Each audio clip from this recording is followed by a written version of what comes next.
गीता में कहा गया है कि सबसे बड़ा धर्म कर्म है, यानी कार्य। ठीक है। गीता में कहा गया है सबसे बड़ा धर्म क्या है? कर्म। कर्म से बड़ा कोई धर्म नहीं। और हम हैं कर्म भूमि पर। कहां पर हैं? कर्म भूमि पर। और यहां पर हमें सिर्फ और सिर्फ निरंतर कार्य करना है। और अभी आपका लक्ष्य सिर्फ और सिर्फ क्या है? पढ़ना है। आपका कार्य पढ़ना है। नमस्कार, good morning, good evening, good afternoon, कैसे हैं सभी लोग? मेरा नाम है शिवम तिवारी।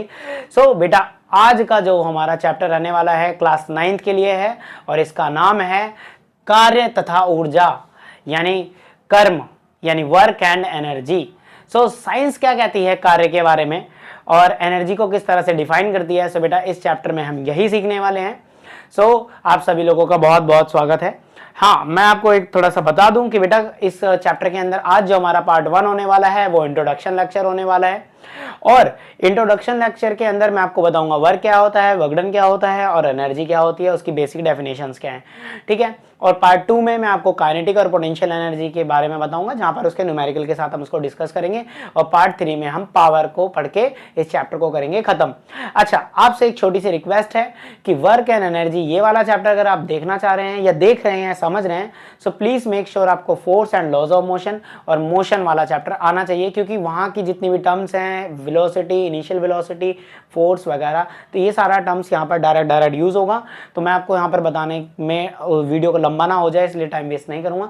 सो प्लीज मेक श्योर आप वो दोनों चैप्टर देख आए। अगर आप कहीं अपने पढ़ रखा है वो दोनों चैप्टर तो बहुत बढ़िया बात है, और अगर नहीं पढ़ रखा तो कमाल की बात यह है कि हमारे पास हमारे चैनल पे वो दोनों ही चैप्टर अवेलेबल हैं, उनकी वीडियोस रखी हुई हैं हमारे प्लेलिस्ट में, जहाँ पर 9th की फिजिक्स की कंप्लीट फिजिक्स में करा रहा हूँ। ठीक है। सो प्लीज आप वहाँ जाके ये दोनों वीडियो कंप्लीट देख लें और उसका लिंक मैं डिस्क्रिप्शन में भी डाल दूंगा। ठीक है। बेटा चलो स्टार्ट करते हैं। आज का हमारा चैप्टर है वर्क एंड एनर्जी। वर्क से स्टार्ट करते हैं, कार्य क्या होता है। ठीक है। तो कार्य क्या है सर, वर्क क्या है? ठीक है, बहुत सारे हैं। आज की रोजमर्रा में अगर हम बात करें, यानी अपनी डेली रूटीन में या डेली लाइफ में, हम लोग कई चीज़ों को कार्य में माना जाता है, जैसे कि लिखना, पढ़ना, बोलना। ठीक है, बोल रहे हैं, या आप जा रहे हो ऑफिस में, बोलते हैं क्या करने जा रहे हैं, काम करने जा रहे हैं, है ना, ऑफिस वगैरह में जा रहे हैं, या जो भी आप कार्य करते हो, या घर की साफ सफाई, सबको आप एक काम में डालते हो। ठीक है, कि ये एक कार्य है। ठीक है, स्कूल से मैडम दे रही है, गृह कार्य है, हम यहाँ पर करा रहे हैं क्लास वर्क, है ना, तो सब कार्य ही कहा गया है। लेकिन सब चीज साइंटिफिक में, साइंस की भाषा में सब चीजों को कार्य नहीं माना जाता। चलिए आपको कमाल की बात करते हैं कि अगर आप एक जगह, ठीक है, आपका एक घर है, ठीक है, कमाल की बात से समझा रहा हूं, अगर मान लो ये आपका कमरा है, अगर ये आपका रूम है, और आप यहाँ इस कोने से, यहाँ पर आप, है ना, आप मान लो आपका नाम है राजू, तो राजू आप यहाँ पर बैठे हैं। ठीक है। आपने यहाँ से पोछा मारना शुरू करा, आपने पूरे कमरे में ऐसे करके पोछा मारा, और पोछा मारकर घूमकर वापस कहाँ गया राजू? वापस यहीं पर आ गया जहाँ से उसने शुरू करा था। तो मम्मी तो बहुत खुश हुई, है ना, परिवार वालों ने खुश करा, राजू बेटा आज तो तूने अपना पूरा क्या कमरा पूरा साफ कर लिया, आज तो तूने बहुत बढ़िया काम करा। लेकिन अगर साइंस की बात करो, अगर एक साइंस स्टूडेंट से पूछा कि यार राजू ने कार्य करा, तो राजू ने कार्य करा ही नहीं। तो सर ये किस तरह से भाई समझा गया कि कार्य हुआ ही नहीं, इसको कार्य में माना ही नहीं गया? चलिए अब समझते हैं कि वर्क क्या होता है। अगर थोड़ी सी ये बातें आपको इंटरेस्ट दिलाने के लिए थी कि भाई राजू का तो काम हुआ ही नहीं, और ऐसा क्यों, भाई राजू को कार्य क्यों नहीं माना गया कि भाई राजू ने काम नहीं किया, समझते हैं कि बेटा वर्क किसे कहा जाता है। अगर आप किसी भी वस्तु पे, किसी भी बॉडी पे, किसी भी ऑब्जेक्ट पर फोर्स लगाते, बल लगाते हैं, और फिर वो अपनी जगह बदल देता है और कुछ डिस्प्लेसमेंट करता है। डिस्प्लेसमेंट समझते हैं ना, विस्थापन करता है। ठीक है। अगर आपने किसी भी बॉडी पर, किसी भी ऑब्जेक्ट पर, ये मान लो हमारे पास एक ऑब्जेक्ट है, एक बॉडी है, इस पे हमने लगाया फोर्स, एकदम ताकत लगाई, मस्त, है ना, हमने ऐसे करके धक्का लगाया इसको या खींचा इसको, बल लगाया, और ये बॉडी यहां से उठकर क्या हो गया, यहां चली गई। ठीक है, यहाँ चली गई। ये बॉडी का क्या हो गया, डिस्प्लेसमेंट, मान लो 1 मीटर 2 मीटर कुछ भी डिस्प्लेसमेंट कर लिया इसने, तो इसका मतलब कार्य हुआ है। कार्य किसे कहा जाता है साइंस की भाषा में? कार्य तब माना जाता है कि हुआ है जब आप उस पर कोई फोर्स लगाएं और उस वजह से वो जो बॉडी है वो कुछ ना कुछ डिस्प्लेसमेंट अटेन कर ले। क्या बात समझ आ रही है? क्या आपको मेरी बात समझ आ रही है कि अगर किसी भी ऑब्जेक्ट को या किसी बॉडी पर हम लोग बल लगाते हैं, फोर्स लगाते हैं, और अगर वो कुछ डिस्प्लेसमेंट कर लेता है, तो उसका मतलब कार्य हुआ है, और अगर ऐसा नहीं होता तो कार्य नहीं हुआ। क्या आप सबको मेरी बात समझ आ गई? सो वर्क जो है बेटा एक स्केलर क्वांटिटी है। वर्क या वर्क डन की बात करें वो एक स्केलर क्वांटिटी है। अच्छा, जैसे कि आप समझ चुके हैं कि वर्क क्या है, तो यहाँ पर मैंने लिखा हुआ है the condition need to satisfy to the work to be done, कि क्या कंडीशंस हैं कि जिस कंडीशंस पे हम मान लेंगे कि वर्क हो गया, तो उसकी दो कंडीशन है। वर्क हुआ है, इसकी दो कंडीशन है, ठीक है। अगर आप एक साइंस स्टूडेंट है, अगर आप साइंस की बात कर रहे हैं, ठीक है, अब तो आप साइंस पढ़ रहे हैं क्लास 9 में, तो आप साइंस स्टूडेंट हैं क्योंकि आप मेरी क्लास में है, ठीक है। सो आपसे पूछा जाए कि क्या ये साइंस की भाषा में कार्य है, अभी राजू की बात को जो हमने करा कि राजू के कार्य को हमने कार्य नहीं माना, वर्क नहीं माना, तो किस चीज को वर्क माना जाए, तो उसकी दो कंडीशन है। आपको जाना है, वो किसी ने बोला भाई मैंने कुछ काम करा है, तो आप उसको दो सवाल पूछने हैं। क्या क्या सवाल पूछने हैं कि क्या भाई तूने किसी बॉडी पे फोर्स लगाया, किसी ऑब्जेक्ट पर फोर्स लगाया, वो बोलेगा हाँ, बोलेगा अच्छा ठीक है। दूसरा सवाल ये करना कि जिस ऑब्जेक्ट पे तूने फोर्स लगाया क्या उसने कुछ डिस्प्लेसमेंट करी, अगर उसने बोला हाँ तो बोल दे भाई हाँ काम हो गया। इसका मतलब साइंस की भाषा में वर्क हुआ है। ये दो कंडीशन अगर सेटिस्फाई होती है तो कार्य हुआ है, और अगर नहीं होती तो उसका कार्य नहीं हुआ। यानी वर्क डन की दो कंडीशन कौन कौन सी है? पहला कि किसी बॉडी पे ऑब्जेक्ट पर क्या लगाना होता है, फोर्स, और दूसरा जिस बॉडी पर आपने फोर्स लगाया वो क्या कर दे, डिस्प्लेसमेंट, तो मान लिया जाएगा कि कार्य हुआ है। समझ आया मेरे बच्चे? सो अब आगे बात करें कि वर्क डन की बात कर रहे हैं बाय अ कांस्टेंट फोर्स, किसी कांस्टेंट फोर्स से। कांस्टेंट फोर्स समझते हो ना? कांस्टेंट का मतलब होता है एक समान, एक समान का मतलब एक फिक्स फोर्स, ठीक है। जैसे आपको पता है ना फोर्स को न्यूटन में नापते हैं, 5 न्यूटन 10 न्यूटन। अगर मैं लगातार किसी चीज को धक्का लगा रहा हूँ या खींच रहा हूँ, और एक ही फोर्स है, जैसे 5 न्यूटन से धक्का लगाया जा रहा हूँ, लगाया जा रहा हूँ, लगाया जा रहा हूँ, बढ़ा नहीं रहा अपनी फोर्स को, किसी एक फिक्स फोर्स से, यानी कांस्टेंट फोर्स, फिक्स फोर्स से अगर मैं किसी ऑब्जेक्ट पर काम करता हूँ, तो वही हम पढ़ने जा रहे हैं work done by a constant force, ठीक है। वेरिएबल फोर्स, यानी जब फोर्स चेंज होती है, उससे वर्क डन हमारे सिलेबस में निकालने को नहीं आता। ये आप पढ़ोगे क्लास 11th के अंदर, और कमाल की बात है शायद तब तक हमारे चैनल पे क्लास 11th के वो वाली वीडियोस भी आ जाए। सो टेंशन नहीं लेना, मैं आपके हमेशा साथ हूँ। चलिए तब बात करते हैं कि वर्क डन किसी कांस्टेंट फोर्स से जब कराया जा रहा है तो उसको किस तरह से समझा जाए। तो work done by a constant force कुछ इस तरह से डिफाइंड है कि work to be equal to the product of the force and the displacement, यानी जो भी कार्य करा जा रहा है, जो भी वर्क डन करा जा रहा है, अगर वो किसी कांस्टेंट फोर्स, अगर ये जो फोर्स है ये क्या है, अगर कांस्टेंट है, फिक्स है, जैसे अगर 5 न्यूटन की फोर्स लगा रहे हो तो 5 ही न्यूटन से धक्का लगाए जा रहे हो, 10 न्यूटन से लगा रहे हो तो 10 ही न्यूटन से धक्का लगाए जा रहे हो, 5 का 6 नहीं करा, 5 से तो 5 ही रखा है, 10 है तो 10 ही रखा है। कांस्टेंट फोर्स से अगर आप किसी पे काम कर रहे हो, सो उसका वर्क डन निकालने का जो फॉर्मूला है वो होता है फोर्स इनटू में डिस्प्लेसमेंट। क्या होता है बेटा? फोर्स इनटू में डिस्प्लेसमेंट। क्या समझ आ रही है बेटा? क्या समझ आ रही है आपको बात, है ना? वर्क डन को W से दिखाते हैं, फोर्स को F से दिखाते हैं, डिस्प्लेसमेंट को ऐसे दिखाते हैं। सो वर्क डन का फॉर्मूला आ गया F इंटू एस। क्या बात समझ आ रही है? F इंटू एस, ठीक है। अच्छा मैं आपको बताऊं क्लास 9th यहाँ पर कोस थीटा वाला कंपोनेंट भी आता है। अब तो ये क्या बोल दिया सर आपने, किसी देखो दोबारा बोल देता हूँ, कोई स्कूल होता है, कोई बच्चा अगर यहाँ पर आ गया है और जिसका स्कूल प्राइवेट है और जो थोड़ा एडवांस पढ़ा रहे हैं उनको, जिन्होंने वर्क का फॉर्मूला ये है बताया है एफ एस कॉस थीटा, ठीक है। तो मैं उन बच्चों के लिए बता दूं ये ही करेक्ट फॉर्मूला होता है, यही फॉर्मूला है, ठीक है।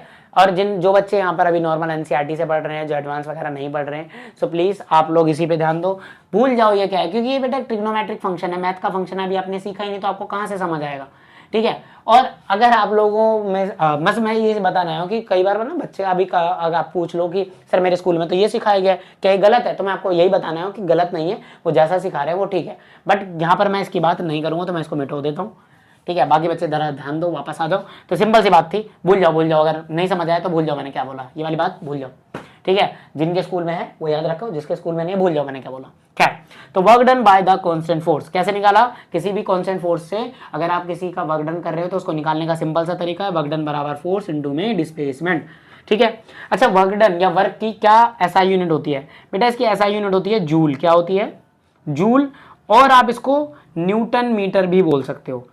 1 जूल 1 न्यूटन मीटर के बराबर ही होता है, ठीक है। तो आप चाहे जूल में नापो चाहे न्यूटन मीटर, ये दोनों ही क्या है? SI unit of work done है। क्लियर है? 1 किलो जूल में 1000 जूल होते हैं, 1 किलो जूल में 1000 जूल होते हैं, ये बात भी याद रखो, आपको न्यूमेरिकल करते समय हेल्प करेगी, क्वेश्चन करते समय हेल्प करेगी। चलो एक बात समझ आ गई क्या? यहाँ तक का सब कुछ आपको क्लियर है? चलिए आगे बात करते हैं। जो आपका वर्क होता है बेटा, जो आपका वर्क है यानी कार्य, ठीक है, मे बी पॉजिटिव और नेगेटिव। आपका वर्क डन पॉजिटिव भी हो सकता है, नेगेटिव भी हो सकता है। क्या? आपका वर्क डन पॉजिटिव भी हो सकता है, नेगेटिव भी हो सकता है। सर पॉजिटिव कब होगा, नेगेटिव कब होगा? चलो समझते हैं, ठीक है। व्हेन पॉजिटिव वर्क की बात करते हैं, when displacement occur in the direction of the applied force. अगर आप किसी ऑब्जेक्ट पर फोर्स लगा रहे हैं और वो ऑब्जेक्ट उसी दिशा में, जिस दिशा में आप फोर्स लगा रहे हैं उसी दिशा में डिस्प्लेसमेंट करता है, तो आपका वर्क डन पॉजिटिव आता है। क्या बात समझ आई? चलो एग्जांपल से समझाता हूँ। एक साइकिल है खड़ी एकदम मस्त, उस पर आपका दोस्त एकदम मस्त, ठीक है, आपका मिंटू भाई उस पर बैठा हुआ है ऐसे करके, ठीक है। और आपने क्या करा, उस भाई को बोला कि तू एक काम कर, तू पैडल मत मार, मैं तेरे को धक्का लगाता हूँ। तो आपने क्या करा, उसको धक्का लगाया।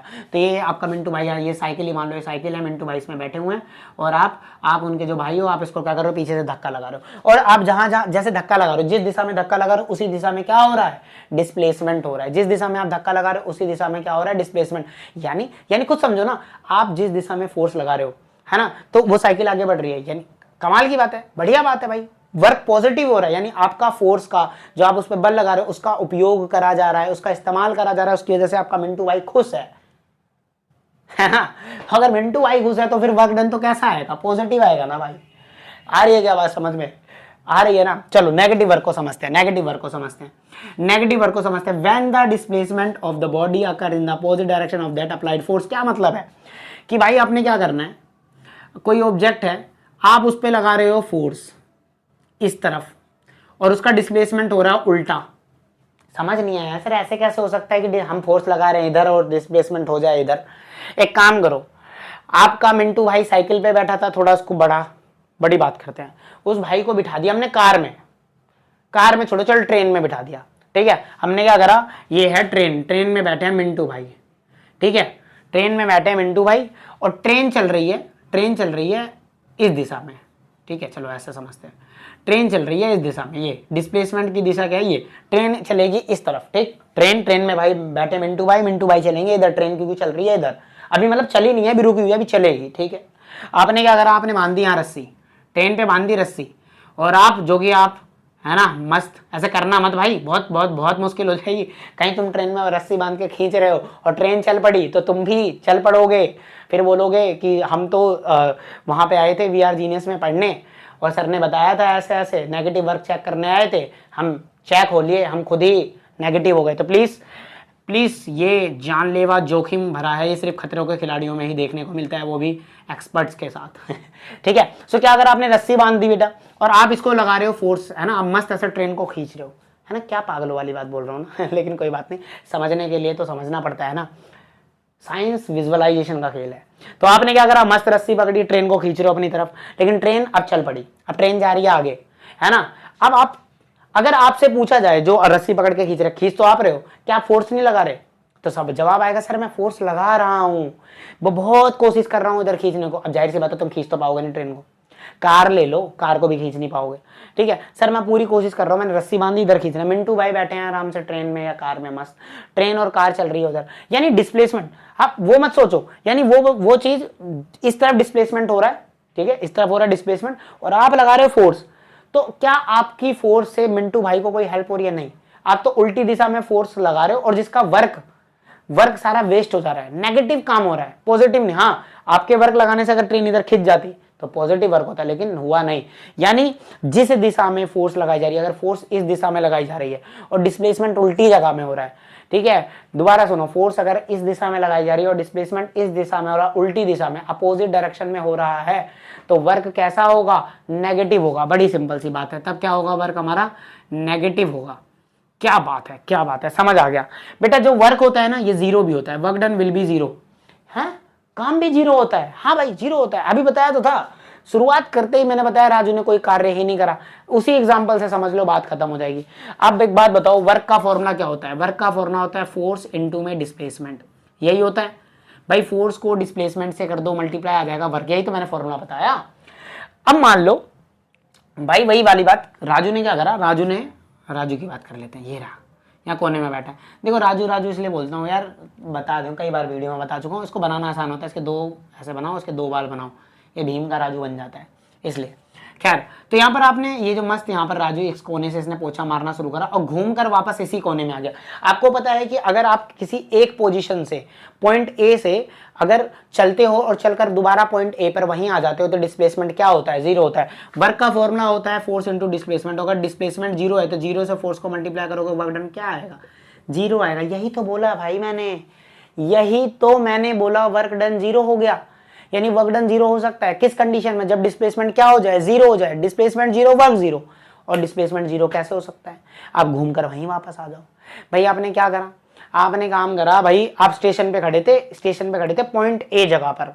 आपने वहां से मस्त सामान उठाया, सामान उठा के गए, आपने कहीं धर दिया, वापस आ गए, या फिर मान लो कहीं गए, सामान वामान देव आके वापस आ गए, ठीक है, वापस आ गए पॉइंट ए पे। और किसी ने बोला कि भाई इस बंदे ने डिस्प्लेसमेंट कितनी करी? तो कितनी करी? जीरो, क्योंकि जहां से चालू करा वहीं आ गया वापस, तो डिस्प्लेसमेंट हो गई जीरो। तो पूछेंगे वर्क डन हुआ? तो बोलोगे जीरो। क्यों? क्योंकि force into displacement, displacement zero, work zero. समझा? यही चीज मैंने लिखी भी है कि अगर आपका डिस्प्लेसमेंट हो जाए जीरो तो आपका वर्क डन भी क्या होता है? जीरो। क्या बात समझ आ रही है? क्या आपको बात समझ आ रही है? चलो एक मस्त सवाल देखो, एक मस्त सवाल देता हूं। अगर तुमको ये वर्क डन समझ आ गया कि कार्य कैसे होता है, क्या आपको अगर ये बात समझ आ गई कार्य कैसे होता है, कार्य जीरो कब होता है, नेगेटिव कब होता है, पॉजिटिव कब होता है, तो एक सवाल मेरे बच्चों, और इस सवाल का जवाब दूंगा मैं अपने पार्ट 2 में। सवाल क्या है कि लिफ्ट में आप मस्त खड़े हो, क्या आप लिफ्ट में ऐसे 2 बाल्टी पकड़ी, दोनों बाल्टी में भर लिया पानी, बहुत मेहनती आदमी हो भाई, मैं मानता हूँ। तुम्हारे घर वाले नहीं मानते कि तुम मेहनती नहीं हो, मैं मानता हूँ। तो आपने 2 बाल्टी ऐसे पानी भरा, ठीक है, लिफ्ट में हो गए मस्त खड़े, लिफ्ट पे लगाया 20वां फ्लोर और आपकी लिफ्ट चढ़ गई 20वें फ्लोर पे। तो सवाल इतना सा है कि क्या आपने कार्य किया? अगर करा है तो उसको कमेंट बॉक्स में लिख कर बताना, मैं समझ जाऊंगा तुमने कार्य समझ लिया। और नहीं करा तो ये भी बताना क्यों नहीं करा। अब मुझे नहीं पता हुआ कि नहीं, ये इसका जवाब दूंगा मैं अगली वीडियो में। आ जाते बेटा, वर्क डन वाली बात सारी अगर आपको समझ आ गई है, थोड़ा सा एनर्जी पढ़ लें, है ना, ताकत की कमी हो गई। हाँ भाई, सोना नहीं है, वीडियो देखते देखते सोना नहीं है, दोबारा ध्यान दो इधर, तुमसे ही बोल रहा हूँ, हाँ तुमसे। देखो एनर्जी क्या है? एनर्जी की जरूरत है हमें भी, ठीक है। सो एनर्जी क्या है? It is defined as the capacity of doing work. क्या बोल दिया? समझ तो आया नहीं मुझे यार। एनर्जी का मतलब क्या होता है? बहुत लोग अपने ये वर्ड से तो आप वाकिफ हो यार, बचपन से बोलते हैं भाई एनर्जी की कमी हो गई, ताकत ताकत ताकत ताकत है। एनर्जी मतलब ताकत के लिए, है ना। सो ऊर्जा, शुद्ध हिंदी में ऊर्जा क्या होता है? ऊर्जा इसको ऐसे समझते हैं कि किसी कार्य को करने के लिए आपके पास कितनी कैपेसिटी है, आप उस कार्य के लायक हो या नहीं हो। कैपेसिटी, एबिलिटी, क्या बढ़िया वर्ड है, 2 इंग्लिश के, कैपेसिटी एबिलिटी, है ना, बोलने में अच्छा लग रहा है, कैपेसिटी एबिलिटी, ठीक है। तो कैपेसिटी और एबिलिटी, आपको कार्य करने की कितनी कैपेसिटी आपके अंदर या कितनी एबिलिटी है, ठीक है, आप कितने लायक हो। आपने देखा होगा घर में जैसे बड़ा सिलेंडर उठा के कहीं रखना होता है तो आपके घर के बड़े जाते हैं, क्योंकि आप उसके लायक नहीं हो, कैपेसिटी नहीं है आपकी करने की। तो किसी कार्य को करने की कितनी क्षमता है, किसी के कार्य को करने की कितनी क्षमता है, कितनी आपके पास कैपेसिटी है या आप उसके लायक हो, कितनी आपके पास एबिलिटी है, वही एनर्जी होती है। नहीं समझ आ रहा? नहीं समझ आ रहा, समझाता हूं एक एग्जांपल से और समझाता हूं कि भाई देखो कोई कार्य है, ठीक है, कोई कार्य है, कोई भी कार्य ले लो, मान लेते हैं कि हमें 10 किलोमीटर दौड़ना है, ये काम है, ठीक है। यहाँ से हमें एक बोरा लेके 10 किलोमीटर या 5 किलोमीटर या 2 किलोमीटर दौड़ना है, ठीक है। अब हमने एक छोटा बच्चा ले लिया, है ना, अपना चौथी पांचवी का, तीसरी चौथी का या दूसरी का ले लो और छोटा ले लो, और आप हो गए 9वीं के। अब 2 किलोमीटर तो दौड़ लेते होगे, चलो 1 किलोमीटर कर लेते हैं तुम्हारे लिए। तो 1 किलोमीटर तुमको वो बोरा लेके दौड़ना है। अब इस काम को करने के लिए अगर तुमसे किसी से भी पूछा जाए, तुमसे ही पूछा जाए क्या ये बच्चा कर लेगा, तुम्हारा जवाब आएगा नहीं। क्यों नहीं कर लेगा भाई? काम तो है। आप बोलोगे उसके पास उतनी एनर्जी नहीं है, उसके पास उतनी ताकत नहीं है। आपको कैसे पता? अरे वो उस काम के लायक ही नहीं है, उसके पास वो, अरे एबिलिटी ही नहीं है, कैपेसिटी ही नहीं है, ठीक है। समझ गए ना अब इस वर्ड का मतलब, कैपेसिटी ऑफ डूइंग वर्क, कि आप किसी कार्य को करने की आपके पास कितनी क्षमता है, ये कौन बताता है? एनर्जी, ऊर्जा बताती है। आ गया समझ में? एनर्जी किसी चीज की डिफाइन करनी है तो आपको समझ आना चाहिए कैपेसिटी ऑफ डूइंग वर्क, किसी कार्य को करने की आपके पास कितनी क्षमता है वो बताती है आपके पास कितनी एनर्जी है, ठीक है। आप किसी कार्य को ज्यादा से ज्यादा कर सकते हो, इसका मतलब आपके पास उस कार्य, कितने कार्य को करने की कितनी क्षमता है वो आपको डिफाइन करेगा एनर्जी। तो it is defined as a capacity of doing work. आशा करता हूं आपको समझ आ गया होगा। बेटा ये भी एक स्केलर क्वांटिटी है। या क्या स्केलर क्वांटिटी क्या होती है? यहाँ पे भी लिख दिया था। अरे बताया मैंने यार, मोशन वाले चैप्टर, मोशन वाले जब वीडियो बताई थी उसमें बताया था। स्केलर क्वांटिटी वो क्वांटिटीज होती हैं जिनकी मैग्नीट्यूड होता है, जिनकी न्यूमेरिकल वैल्यू होती है लेकिन डायरेक्शन नहीं होती। आप वर्क पॉजिटिव नेगेटिव ये बता सकते हो लेकिन वर्क की डायरेक्शन नहीं होती। क्लियर है क्या? चलो ऐसा यूनिट की बात करें, एनर्जी की देखो, क्योंकि बात है वर्क की, कैपेसिटी ऑफ डूइंग वर्क, तो कमाल की बात यह है एनर्जी की भी जो ऐसा यूनिट होती है वो क्या होती है? जूल होती है। कुछ फॉर्म ऑफ एनर्जी की बात कर लें, कुछ फॉर्म ऑफ एनर्जी की बात कर लें। कई तरह की एनर्जीज होती हैं, जैसे आपके घर में बल्ब जल रहा है, ठीक है, वो एक लाइट एनर्जी है, ठीक है। किससे जल रहा है? इलेक्ट्रिसिटी से जल रहा है गुरुजी, तो इलेक्ट्रिकल एनर्जी भी है, ठीक है। हीट एनर्जी है ना, चूल्हे से, कुकर में खाना वाना बन रहा है, चूल्हा है आपका, जो भी आपका गैस सिलेंडर है, सब क्या है? हीट एनर्जी दे रहे हैं भाई, ठीक है। आग जला के आप क्या कर रहे हो? एनर्जी दे रहे हो, कौन सी? Heat energy. तो एनर्जी कई फॉर्म में होती है, light energy, electrical energy, chemical energy, heat energy और मैकेनिकल एनर्जी। और मैकेनिकल एनर्जी किस किस से बनी होती है? Kinetic energy plus potential energy से मिलकर क्या बनी होती है? Mechanical energy.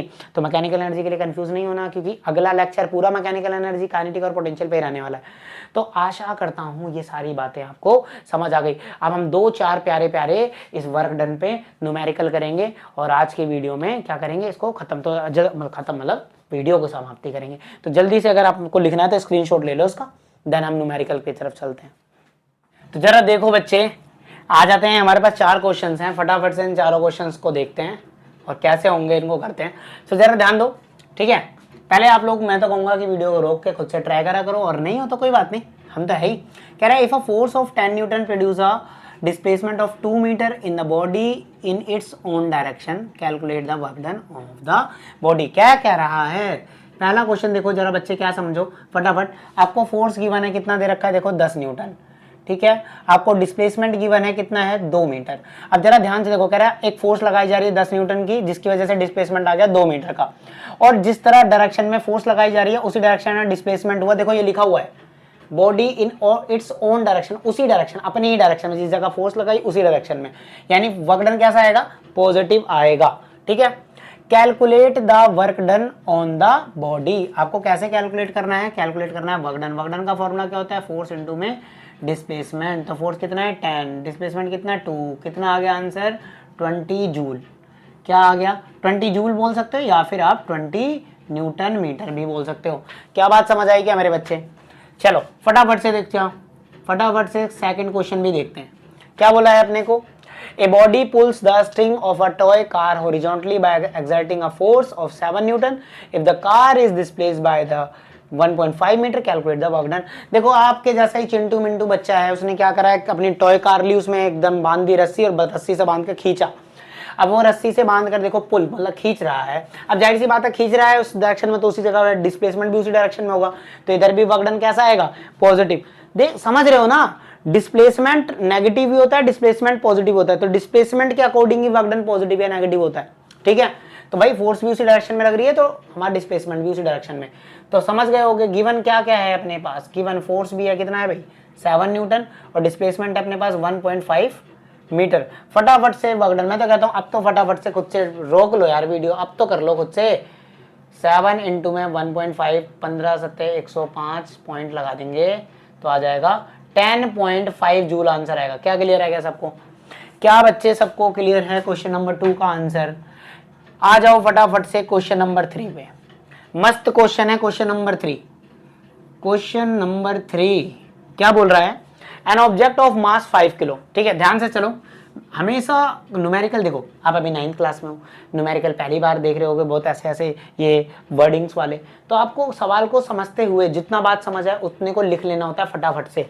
गिवन लिखना सीख जाओ, उसके बाद चीजें आसान हो जाती हैं। देखो लिखा हुआ है एन ऑब्जेक्ट, एक ऑब्जेक्ट है, ऑफ मास 5 किलो, जिसका मास कितना दे रखा है बेटा? मास दे रखा है 5 किलो। जो जो मिल जाए उसको लिख लो। Is lifted vertically to a height, उसको उठाया गया है ऐसे ऊपर, ऑब्जेक्ट को उठाया गया है ऊपर। देखो लिखा ना वर्टिकली, मतलब ऐसे सीधा हाइट पर उठाया गया उस ऑब्जेक्ट को। अबव द ग्राउंड लिखा है ग्राउंड से, जमीन से उठा, डाउन टू अर्थ था भाई, वो उठा दिया ऊपर। कितना? 2 मीटर, यानी उसकी हाइट बोल लो, और वही जो उसकी हाइट है वही उसकी डिस्प्लेसमेंट भी है, कितनी है? 2 मीटर, क्योंकि भाई आगे नहीं धक्का दे रहे, इस बार फोर्स ऊपर लगा के उठाया गया है। बहुत बढ़िया। अच्छा अब एक बात बताओ, if acceleration due to gravity at that place in the 10 metre per second square, कह रहे हैं उसमें जो एक्सेलरेशन लग रही है, एक्सेलरेशन ड्यू टू ग्रेविटी, वो कितनी लेनी है अपने को? 10 मीटर पर सेकंड स्क्वायर लेनी। समझाते हैं भाई। Then find the work done on the object. अब कुछ समझो बच्चे, ये आपकी ग्राउंड है, ये आपका ग्राउंड है, आई एम सॉरी। आपने ऑब्जेक्ट को ऐसे उठाया, जमीन से उठाकर ये मस्त यहाँ पर लिया है। कितनी हाइट पर लिया है भैया? 2 मीटर हाइट पे लिया है। ये डिस्प्लेसमेंट हुआ है, ठीक है। अब जब डिस्प्लेसमेंट आपने ऐसे करा है तो इस पे क्या लग रहा होगा भाई? आपने फोर्स लगाया होगा। वो फोर्स अब निकालने के लिए तो हमारे पास, हमें तो बताया नहीं फोर्स कैसे है। तो आपको पता है जब धरती से ऊपर उठाते हैं तो क्या करता है, एक फोर्स नीचे की तरफ लगता है, क्या होता है, उसका वेट होता है। तो हम वो फोर्स तो निकाल सकते हैं। कैसे निकालते हैं? F बराबर में mg। अब देखो ये वाली बात अगर नहीं समझ आ रही, कहाँ से आ गया ये mg? क्या होता है ये F इक्वल टू mg? तो ग्रेविटेशन वाला चैप्टर भी हो रखा है बच्चे हमारा, फटाफट जाओ, उसका भी लिंक डिस्क्रिप्शन में है, पढ़ कर आओ, ठीक है। अभी के लिए इतना समझो कि जब कोई चीज हाइट पर होती है तो उसका वेट ही उसका फोर्स होता है, निकालने का होता है फॉर्मूला mg। क्लियर है? अभी के लिए इतना समझो। तो मास कितना है बेटा अपने पास? 5। g की वैल्यू कितनी यूज करनी है? 10। तो अपने पास कितना आ गया? फोर्स आ गया 10 न्यूटन। अब देख लो डिस्प्लेसमेंट तुमको पहले से पता है, अब तो निकाल दो वर्क डन। अब तो निकाल दो बच्चे वर्क डन। कैसे निकलेगा? फोर्स इनटू में डिस्प्लेसमेंट। फोर्स कितना निकाला हमने? 50। डिस्प्लेसमेंट कितना है? 2। तो आंसर आ गया 100 जूल। क्या सबका आंसर भी यही आया? क्या सबका आंसर 100 जूल आया? फटाफट से वीडियो को पॉज करेंगे, क्वेश्चन नंबर 4 करेंगे। फटाफट से वीडियो को पॉज करेंगे, क्वेश्चन नंबर 4 करेंगे। देखो क्या बोल रहा है, 5 जूल ऑफ वर्क डन। देखो इस बार वर्क डन गिवन है, मस्त सवाल है। वर्क डन क्या है? गिवन है। कितना है? 5 जूल। देखो लिखा है if 5 joule work is done. 5 joule का कार्य हो गया है इन लिफ्टिंग ऑफ अ बॉडी। कब हुआ? जब हम बॉडी को लिफ्ट कर रहे थे। लिफ्ट मतलब क्या? लिफ्ट में डाल दिया गया। अबे लिफ्ट मतलब उठाना होता है। थोड़ा सा अंग्रेजी मेरी भी कमजोर थी, अब तो मुझे आ गई, आप भी सीख लो, ठीक है। लिफ्टिंग मतलब बॉडी को उठाया। कितने किलो की बॉडी थी? उसका मास हमको दे दिया भैया, 2 किलो की बॉडी थी। अब उठाने वाली बात आ गई। मैंने बोला जमीन से किसी को उठाओगे तो उस पर फोर्स mg की तरह ही निकलता है। और यहाँ पर देखो जी इसने बोला निकालने के लिए ये, ठीक है। तो यहाँ से सबसे पहले तो आप क्या कर लो, फोर्स निकाल लो। फोर्स बराबर क्या होता है? mg। फोर्स कैसे है? m कितना है? 2। जी की वैल्यू इसने देखो क्या बोला, 10 रखनी है। तो फोर्स कितना आ गया? 20 न्यूटन आ गया। फोर्स आ गया 20 न्यूटन। अब इसने वर्क हमें को दे रखा है, फोर्स हमने निकाल लिया। आपसे पूछा how high will it rise. Displacement कितना हुआ? कितना ऊंचा उठाया जब आपने उसको इतनी फोर्स से इतना काम करा उस पर, तो कितनी डिस्प्लेसमेंट हुई? तो वर्क डन का फॉर्मूला क्या होता है बेटा? Force into displacement. ये फोर्स यहाँ डिस्प्लेसमेंट के साथ मल्टीप्लाई हो रहा है, यहाँ के क्या हो जाएगा? डिवाइड। तो हो जाएगा वर्क डन बाय एफ। ये आ गया फॉर्मूला। तो यहाँ से हम निकाल लेंगे डिस्प्लेसमेंट। वर्क डन कितना है अपने पास? वर्क डन है 5। फोर्स कितना है? 20। इसको इससे डिवाइड करेंगे, अपने पास आएगा 0.25 जूल, ठीक है। 5 से कम 5, 5 चौक 20, 1/4 0.25। क्लियर है क्या बेटा? तो 0. जूल नहीं, I'm sorry, जूल में तो वर्क डन मीटर है। I'm sorry गाइस, डिस्प्लेसमेंट है तो मीटर यूनिट रहेंगी। 0.25 मीटर। कितना उठाया आपने? इतने फोर्स से इतना काम करा, मतलब आपने जमीन से उस ऑब्जेक्ट को कितना उठाया होगा? 0.25 मीटर। क्या आपको समझ आया? सो बेटा इस वीडियो में आज के लिए इतना ही।